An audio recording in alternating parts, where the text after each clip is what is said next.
meminta berkah dari Allah Subhanahu wa taala. Berkah itu artinya luzumul khair wa istiqrar, kebaikan yang menetap dan tidak akan berpindah dan akan terus bertambah. Itulah berkah. Jadi orang yang dapat berkah pasti baik, dirinya akan baik, rumah tangganya akan baik, masyarakatnya akan baik, negaranya akan baik. Walau anna ahlal qura amanu wattaqau lafatahna alaihim barakatin minas sama'i wal ardh. Kalau seandainya penduduk negeri itu beriman dan bertakwa, turun berkah dari langit dan bumi. Artinya negeri itu pasti akan diberkahi, pasti akan diberikan kebaikan. Tidak akan ada kemiskinan, tidak akan ada pengemis yang meminta-minta, tidak akan ada bencana alam, tidak ada akan gempa, tsunami dan yang semacamnya. Itu kalau sebuah negeri diberkahi. Tapi kalau negeri itu sudah mulai tidak diberkahi, wajar datang gempa, datang banjir, datang tsunami, datang macam-macam karena kemaksiatan manusia, sehingga berkahnya mulai dicabut sedikit-sedikit. Karena maksiat itulah yang mencabut berkah. Datang penyakit, datang wabah, dan begitu seterusnya, menghancurkan diri, keluarga, tetangga, masyarakat kalau hidup ini tidak diberkahi. Makanya berkah ini penting. Kita mendapatkan berkah dari Allah Subhanahu wa taala, karena dengan berkah ini hidup kita akan baik.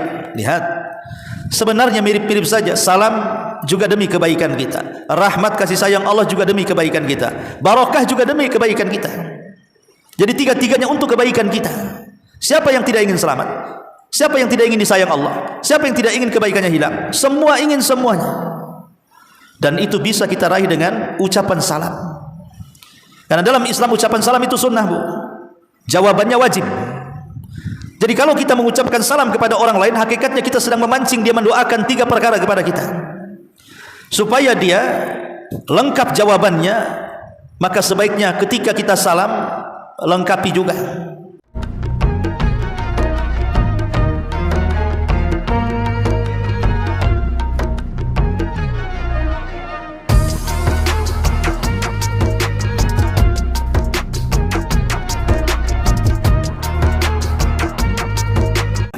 Wabarakatuh. Alhamdulillah wassalatu wassalamu ala Rasulillah wa ala alihi wa sahbihi wa mawalah wa la hawla wa la quwata illa billahi wa ba'du.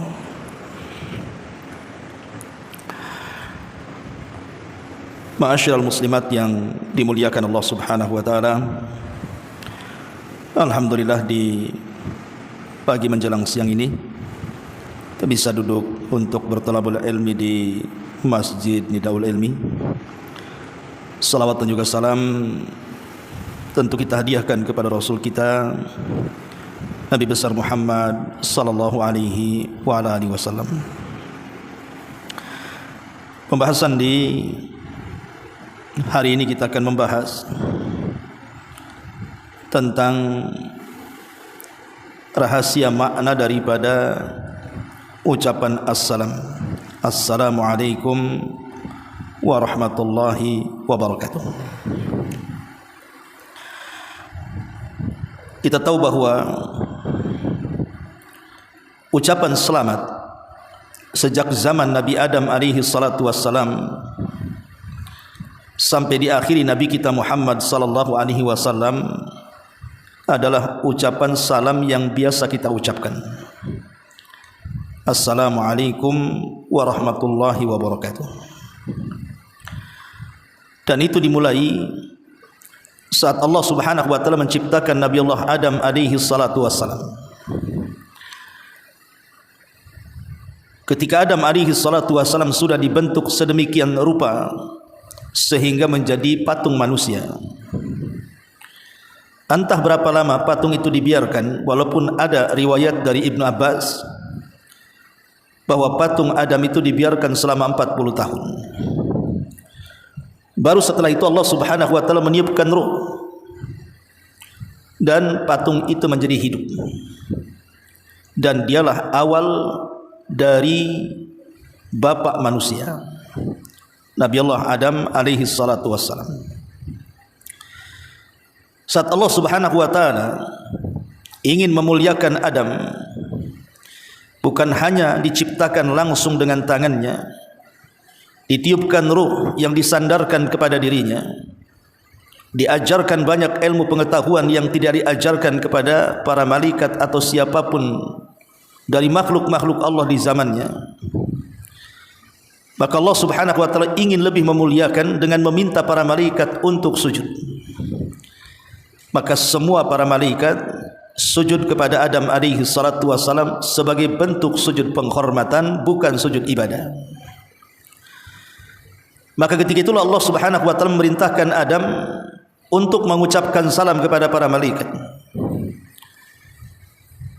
Ketika Adam alaihi salatu wassalam menerima titah dari Allah Subhanahu wa taala, maka Adam pun kemudian mendekati barisan para malaikat, kemudian mengucapkan salam. Assalamualaikum. Maka setelah kemudian Adam mengucapkan salam kepada para malaikat, maka Allah Subhanahu wa taala katakan kepada Nabi Adam, hadhihi tahiyyatuka wa tahiyyatu man ba'daka. Ucapan salamu yang kita kenal dengan hari ini, Assalamualaikum warahmatullahi wabarakatuh, adalah ucapan yang akan menjadi ucapan penghormatan dan penghormatan manusia setelahmu, maksudnya dari keturunanmu. Makanya sejak itu ucapan salam berlaku sampai hari ini. Maka ucapan kaum muslimin yang diajarkan Nabi SAW untuk diucapkan adalah Assalamualaikum warahmatullahi wabarakatuh. Ma'asyiral muslimin wal muslimat rahimakumullah. Tentu Allah Subhanahu wa taala memilih ucapan tahiyat ini, ucapan salam dengan lafaz seperti itu, tentu ada maksudnya dan ada rahasianya. Kenapa ucapan selamat tidak diajarkan lafaz yang lain kecuali lafaz itu? Dan itu menjadikan lafaz kekhususan bagi umat Islam saat mengucapkan salam kepada saudaranya. Inilah yang kita akan bahas. Ada apa pada ucapan Assalamualaikum warahmatullahi wabarakatuh? Di dalam ucapan ini ada 3 kalimat. Semuanya terkandung doa yang setiap manusia berhajat kepada 3 kalimat ini. Pertama, assalam, artinya keselamatan. Kemudian warahmatullah, artinya rahmat Allah. Dan yang ketiga, wabarakatuh, artinya berkah dari Allah. Selamat dari Allah, rahmat dari Allah, dan berkah dari Allah. Ma'asyiral muslimat yang dimuliakan Allah Azza wa Jalla, di dunia ini tidak ada manusia yang tidak ingin selamat. Semua manusia menginginkan keselamatan. Bahkan banyak di antara manusia yang mengorbankan seluruh hartanya hanya untuk mencari keselamatan. Karena selamat ini barang berharga dalam kehidupan manusia. Contoh sederhana, orang ingin selamat dari penyakit. Kita lihat orang yang berobat sampai ke luar negeri, berapa banyak biaya yang mereka keluarkan. Di antara mereka harus menjual rumah, menjual sawah, ladang, kebun, dan yang semacamnya. Bahkan menguras seluruh kekayaannya hanya supaya dia selamat dan sembuh. Karena kalau orang sudah sakit parah, tidak peduli berapapun harta yang dikeluarkan, yang penting dia selamat dari penyakit dan selamat dari kematian. Dari sini kita tahu salah satu contoh saja. Kita sudah bisa membayangkan betapa berharganya keselamatan itu. Dia lebih berharga dibandingkan harta. Dia lebih berharga dibandingkan waktu. Dia lebih berharga dibandingkan segala-galanya. Makanya kenapa kemudian ucapan selamat ini adalah sesuatu yang sudah selayaknya bagi seorang muslim saling mendoakannya. Kalau disebutkan contoh-contoh yang lainnya begitu banyak. Manusia ingin selamat dari kezaliman orang lain. Betapa banyak orang-orang yang hati mereka sakit hati gara-gara ucapan orang, gara-gara fitnahan orang, gara-gara bulian orang. gara-gara orang merendahkan dia, mencaci maki dia, bahkan sampai taraf menyakiti dia, baik badan ataupun mental. Sehingga terkadang orang-orang yang sakit hati gara-gara ucapan orang itu tak jarang menjadi gila, depresi, sebagian mereka sampai mengakhiri diri dan begitu seterusnya. Makanya orang ingin selamat, selamat hatinya, bahkan selamat fisiknya. Itulah contoh bahwa keselamatan itu sangat berharga. Lebih daripada itu, selamat dalam agama. Karena musibah dunia ini, kalaupun tidak selamat, paling tinggi hanya kematian yang menunggunya. Setelah kematian, selesailah. Tapi kalau tidak selamat agamanya, masuk syahwat, masuk syubhat yang merusak keyakinannya, sehingga bertentangan dengan ajaran yang diajarkan dari Allah dan Rasulnya, maka bukan tidak hanya selamat di dunia, sampai akhirat pun dia tidak akan selamat. Tapi kalau seandainya musibah-musibah dunia saja, kalau memang dia orang yang soleh, dia bersabar, mencari pahala dengan musibahnya, paling tinggi kematian. Setelah kematian dia dapat kenikmatan, nikmat kubur, nikmat bagaimana di padang mahsyar sampai ke dalam masuk surga. Tapi kalau sudah rusak agamanya, jangan harap. Terkadang di dunia Allah Subhanahu wa taala sudah hukum dia. Di kuburan juga Allah siksa dia. Di akhirat juga Allah persulitkan dia. Bahkan boleh jadi dia akan tersiksa selamanya di neraka. Lah dari gambaran-gambaran ini semua, bahwa keselamatan itu sesuatu yang penting dalam hidup kita. Sehingga wajar ucapan tahiyat ini, ucapan salam, sejak zaman Nabi Adam sampai hari ini, lafaz yang pertama kali diucapkan adalah Assalamu alaikum. Semoga Allah berikan hidup kepadamu, hidup yang sejahtera, hidup yang selamat, selamat dari afat, dari kehancuran apa saja. Ma'asyiral muslimin wal muslimat rahimakumullah. Lah ucapan Assalamu alaikum, salam sendiri, Assalamu itu adalah salah satu nama dari nama-nama Allah Subhanahu wa taala. Dan Allah Subhanahu wa taala menyebutkan dalam Al-Qur'an tentang nama Allah Subhanahu wa taala As-Salam ini. Malikil Qudusus Salamul Mu'minul Muhaimin. Allah menyebutkan kalimat As-Salam di sini karena dia adalah satu di antara sekian nama-nama Allah Subhanahu wa taala. Satu hari setelah pengepungan Bani Hashim atau pemboikotan Bani Hashim selama 3 tahun oleh Abu Jahal dan 18 kabilah lainnya, maka selepas itu terjadi banyak peristiwa yang menyedihkan bagi Nabi sallallahu alaihi wasallam. Pertama, wafat paman beliau Abu Talib, dan itu sangat memukul hati Nabi. Bagaimanapun Abu Talib walaupun tidak masuk Islam, tapi dia ayah angkat bagi Nabi. Sejak usia 8 tahun sampai beliau diangkat menjadi Nabi, Abu Talib selalu membelanya dan tidak sedikit pun menyakitinya. Sehingga kewafatan Abu Talib ini membuat sedih Nabi. Ini yang pertama. Yang kedua, Khadijah bintu Khuwailid, wanita yang sangat dicintai Rasul, wanita yang pertama beriman kepada Rasul saat manusia mendustakannya, wanita yang pertama kali menyumbangkan seluruh kekayaannya untuk kepentingan dakwah Rasul ketika manusia bakhil dan tidak ada yang memberikan bantuan kepada Nabi. Bahkan dari rahimnya lahir keturunan Nabi sallallahu alaihi wasallam. Setelah pengepungan Bani Hashim inilah detik-detik wafatnya Khadijah sudah mendekat. Saat Khadijah membuatkan makanan yang sangat lezat untuk Nabi sallallahu alaihi wasallam dan Rasul sedang berada di atas bukit, maka Khadijah dengan tertatih-tatih mengantarkan makanan kesukaan Nabi. Tapi sebelum sampai, Jibril menemui Nabi sallallahu alaihi wasallam dan memberitakan bahwa Khadijah akan datang kemari membawa makanan yang lezat untukmu. Sampaikan kepada Khadijah bahwa Allah memberikan salam kepada dia, dan juga sampaikan salamku untuk dia. Dan sampaikan juga kabar gembira, bi baitin fil jannati la nasaba fiha wala khasab, bahwa dia akan mendapatkan istana kelak di sorga yang tidak ada kebisingan dan tidak ada keletihan. Karena Khadijah tidak pernah membuat bising Nabi dan tidak membuat letih Nabi. Maka al-jaza min jinsil amal, balasan itu disesuaikan dengan pekerjaannya. Maka saat kemudian Khadijah sampai, Jibril pergi. Kemudian Nabi SAW menyampaikan salam dari Allah dan Jibril.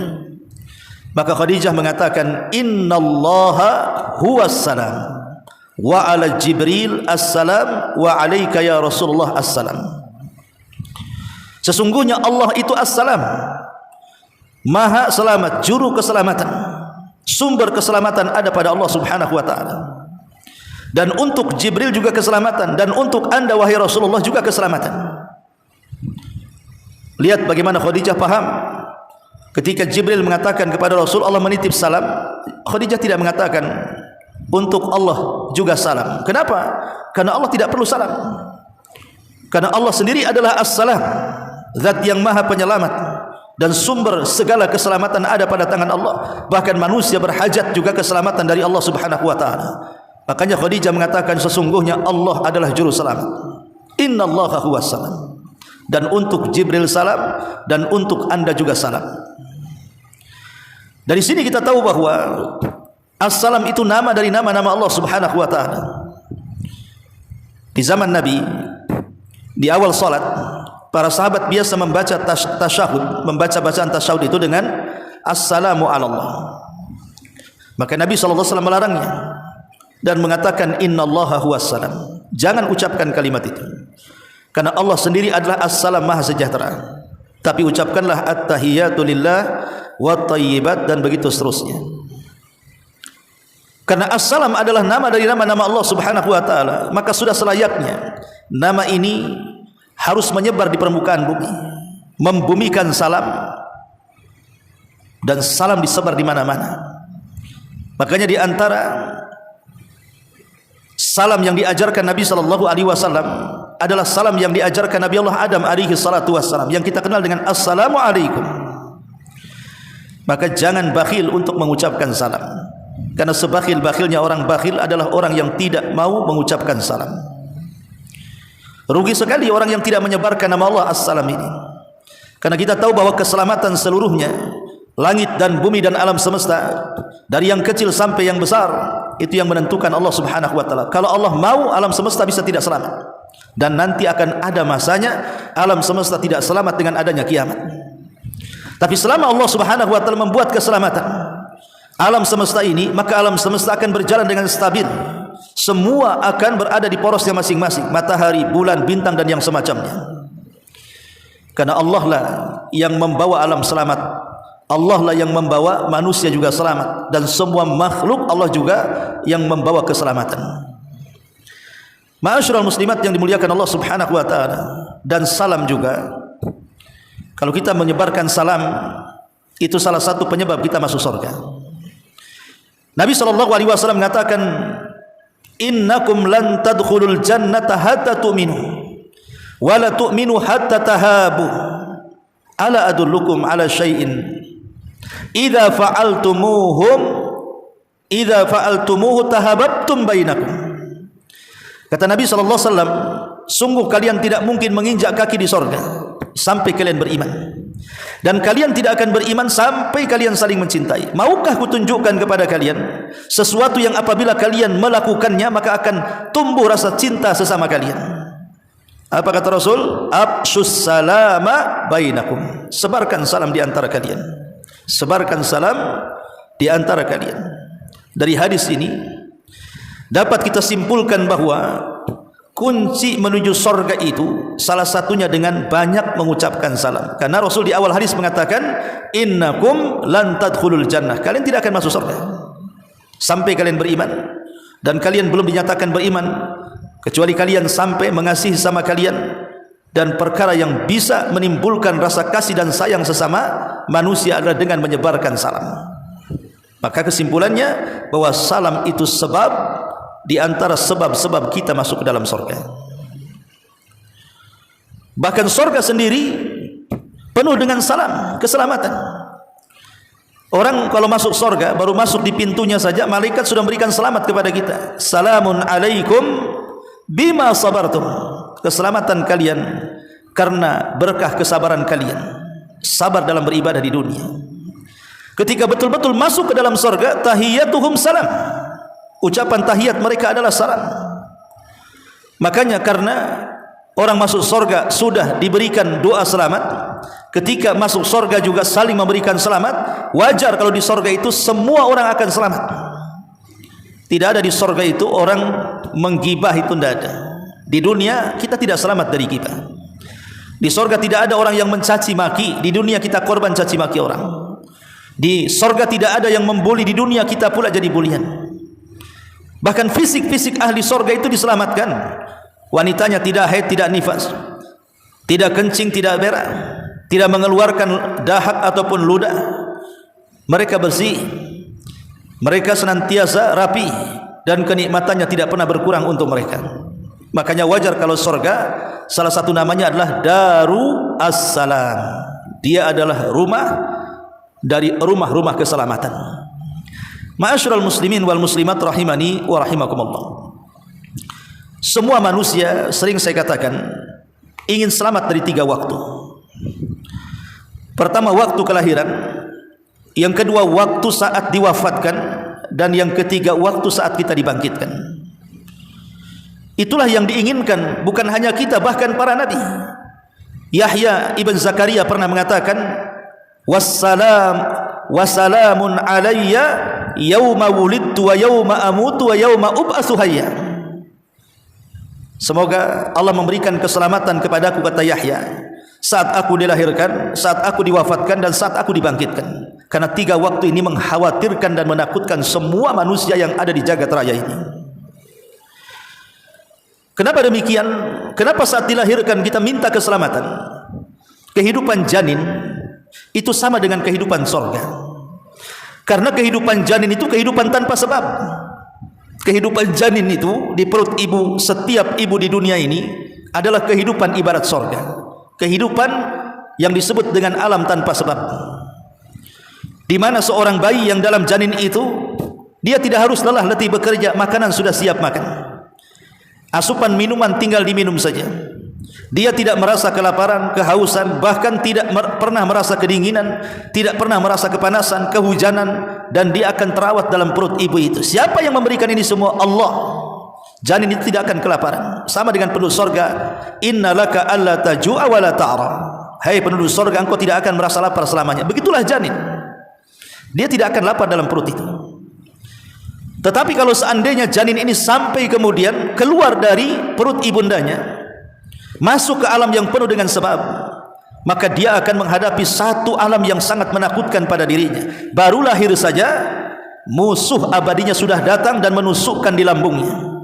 Kata Nabi SAW, tidak ada satupun bayi kecuali akan ditusuk lambungnya oleh setan, kecuali 2 bayi, Maryam bintu Imran dan putranya Isa bin Maryam.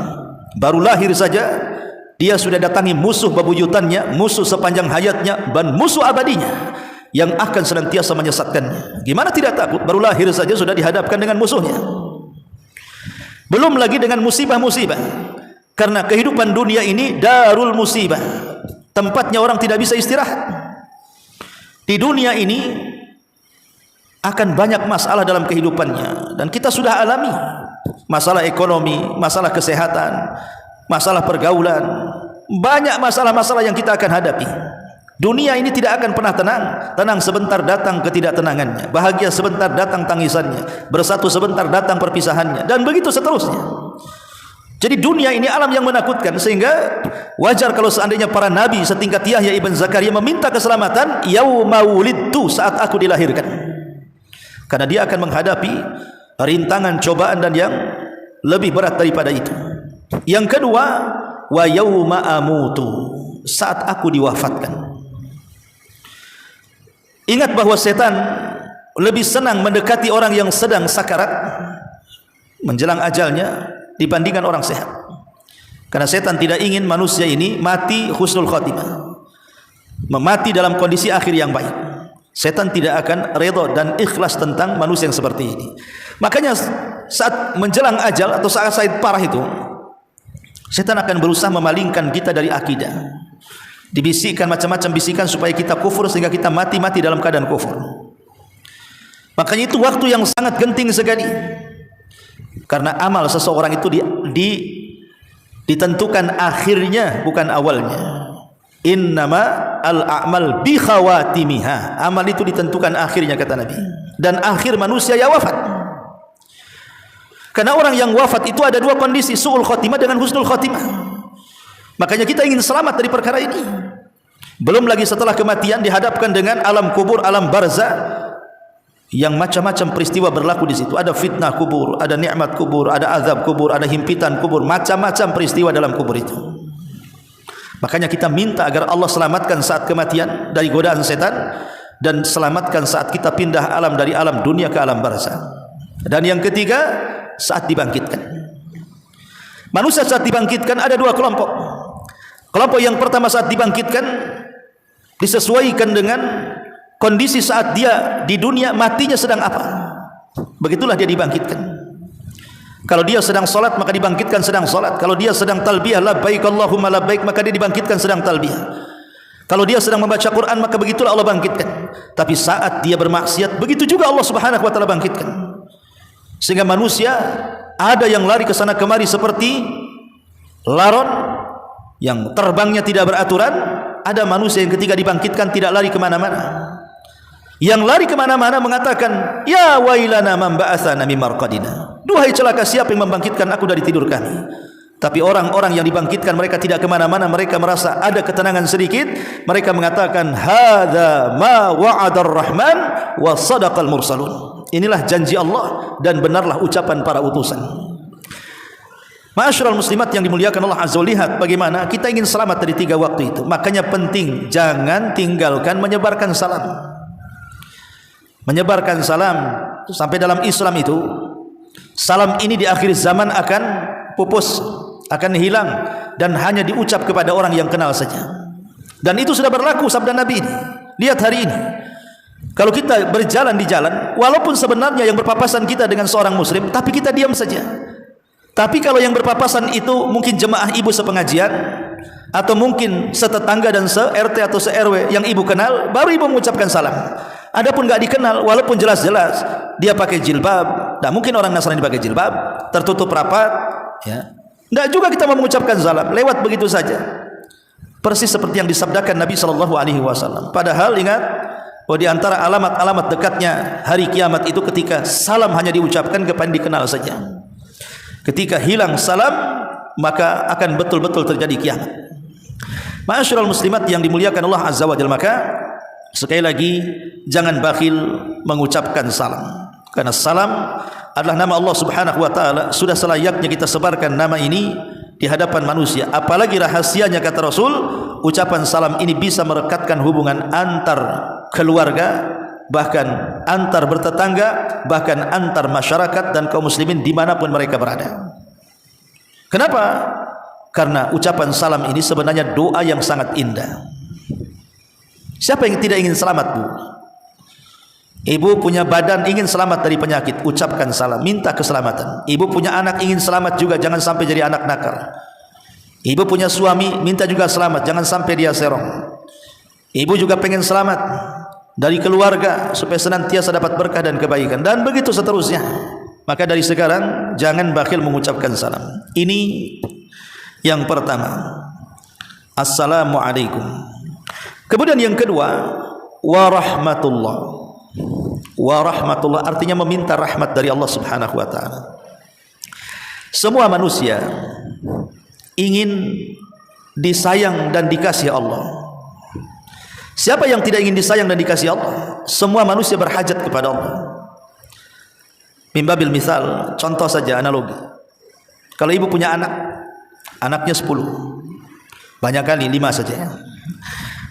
Salah satu anak ibu sayang karena mungkin akhlaknya bagus, sekolahnya ranking terus, membanggakan orang tuanya, selalu dipanggil ke sekolah, mendapatkan hadiah karena anaknya bangga, karena pujian orang. Pasti ibu akan lebih menyukai anak itu. Boleh jadi apa keinginannya terkadang kita penuhi. Tapi anak yang menyebalkan, anak yang selalu membuat kegaduhan, memalukan keluarga di mata tetangga dan begitu seterusnya, jangan lagi meminta sesuatu. Mungkin hari-hari dia kena omel, hari-hari dia kena pukul, hari-hari kena marah, boleh jadi ujung-ujungnya kena usir dia. Begitulah orang yang dapat kasih sayang. dia akan mendapatkan perhatian.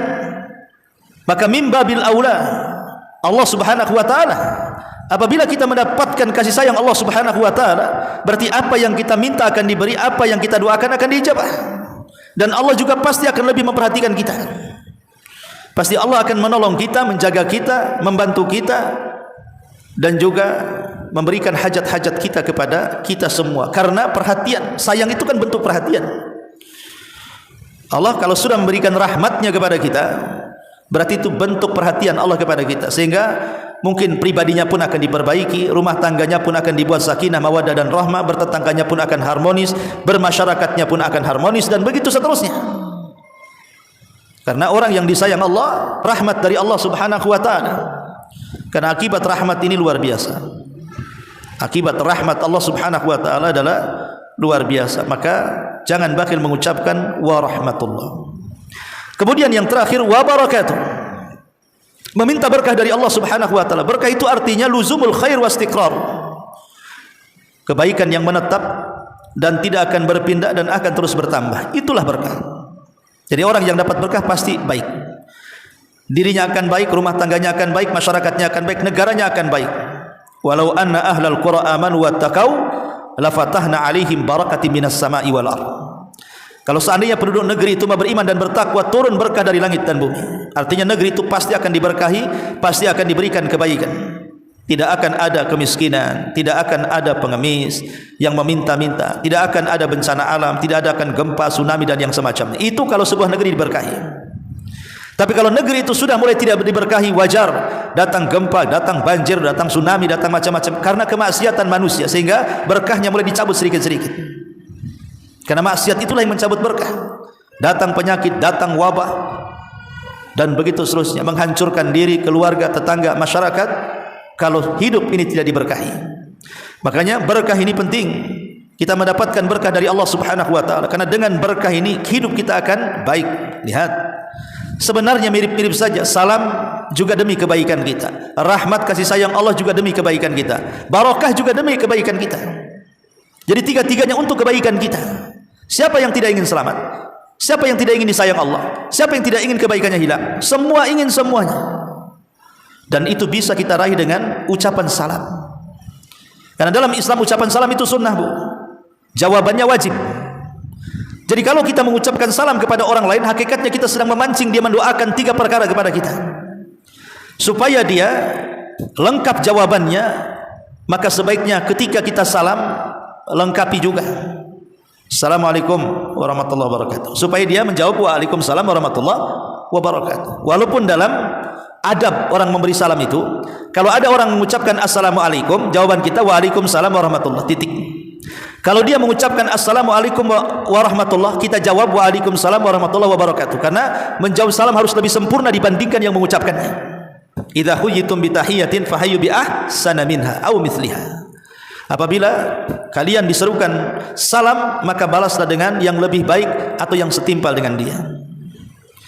Jadi kalau ibu ada di jalan ketemu, assalamualaikum maka dia pasti akan menjawabkan waalaikumsalam. Lah, jawaban itu sedang mendoakan kita. Semakin kita menyebarkan salam, semakin banyak doa orang kepada kita akan keselamatan, rahmat dan berkah, maka semakin baik hidup dan kehidupan kita di dunia ini. Makanya sahabat Ibnu Umar radhiyallahu anhu, kalau dia tidak ada kesibukan yang mendesak, terkadang waktu-waktunya dia habisi berjalan-jalan ke pasar, bukan untuk jual beli, tapi dia hanya ingin mengucapkan salam kepada seluruh penduduk pasar, penjual dan pembelinya, karena hanya di pasar manusia banyak. Sampai seperti itu Ibnu Umar, datang ke pasar-pasar yang di situ banyak ramai tumpukan orang, maka dia mengucapkan salam satu persatu, mau penjualnya mau pembelinya. Assalamualaikum, assalamualaikum, assalamualaikum, assalamualaikum, semua disalami. Ya, kalau ibu ingin mau ikuti Ibnu Umar, nggak apa-apa. Datang ke pasar mana sini yang ramai ini? Ya, pasar Tiban Center lah tuh ya, atau pasar yang dekat sini. Kalau ibu senggang kan, salam, assalamualaikum, mau beli enggak? Assalamualaikum, mau beli enggak? Assalamualaikum, terus keliling. Ya, besok itu lagi, besok itu lagi. Kira-kira orang bilang ibu apa tuh? Gak ada kerjaan katanya. Jangan error, jangan gila tuh. Bayangkan orang berbuat baik di zaman sekarang dibilang gila, Bu. Padahal ibu sedang mendoakan orang kan, dan ibu juga memancing orang mendoakan kita. Tapi kalau kita ikut sunnah para sahabat, dibilang gila, nggak ada kerjaan, tiap hari datang ucapin salam katanya. Ma'asyiral muslimin wal muslimat rahimakumullah. Tapi dari sini kita tahu bahwa tahiyat salam ini harus kita ucapkan terus-menerus. Sampai Rasul kalaupun seandainya baru saja kita ucapkan salam, kemudian dia menyelinap di sebuah dinding, ketemu lagi, salam lagi.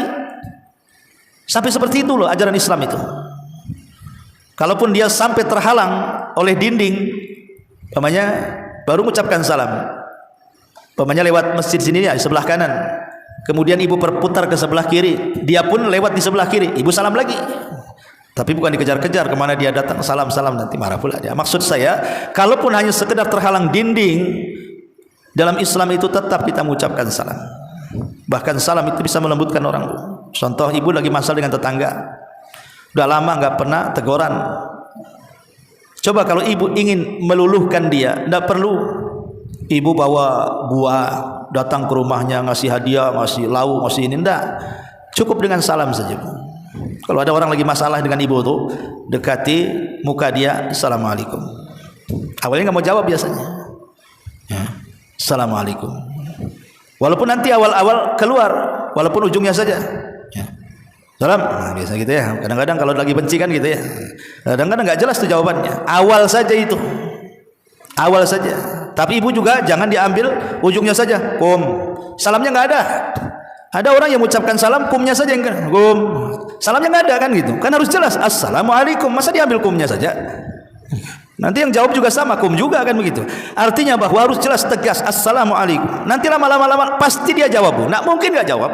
100 kali ibu mengucapkan salam setiap lewat sama orang yang benci ibu, nggak mungkin dia jawab. Kalau dia seorang muslim, karena Nabi yang mengatakan, ala adullukum ala syai'in idza fa'altumuhu tahabbtum bainakum. Maukah kutunjukkan, kata Rasul, sesuatu yang kalau kalian lakukan pasti akan terbentuk rasa kasih sayang di antara kalian sesama kaum muslimin.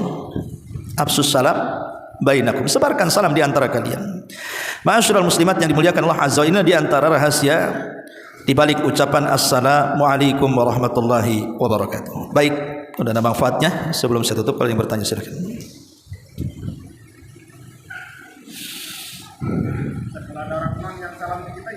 Non muslim. Kalau non muslim, ada pendapat Syekh Albani kalau tidak salah, kalau dia mengucapkan dengan ucapan yang fasih, jelas dia mengucapkan assalamualaikum, jelas. Karena mungkin dia orang kafir, hidup di lingkungan kaum muslimin, terbiasa mengucapkan salam, maka kita boleh menjawab waalaikum. Cukup mengatakan waalaikum. Ada juga yang mengatakan boleh, tapi hanya waalaikumsalam, titik sampai di sini. Tidak perlu rahmat dan berkah, karena dia bukan muslim. Tapi kalau seandainya tidak jelas ucapannya, maka jangan waalaikumsalam jawabannya, waalaika atau waalaikum. Kalau tidak jelas, samar-samar dia mengucapkannya, karena takutnya dia salah mengucap. Seperti di zaman Rasul ada orang Yahudi sengaja mengucapkan salam dengan mengganti huruf assalamualaikum menjadi assammu alaikum. Assammu alaikum dengan assalamualaikum beda. Assalamualaikum keselamatan, assammu itu artinya racun, mudah-mudahan kau mati kena racun, kan beda. Makanya Rasul mengatakan wa alaika, kau aja yang mati gitu. Kalau seorang muslim kalau bahasanya tidak jelas, maka wa alaika cukup, wa alaikum saja. Tapi kalau dia jelas, boleh kita mengucap waalaikumsalam, titik. Jangan warahmatullahi wabarakatuh. Karena orang kafir tidak akan dapat rahmat, tidak akan dapat rahmat dari Allah, tidak akan dapat berkah dari Allah. Wallahu a'lam. Baik, sampai di sini. Subhanaka bihamdika asyhadu an la ilaha illa anta astaghfiruka wa atubu ilaik. Allahu taala alam. Assalamualaikum warahmatullahi wabarakatuh.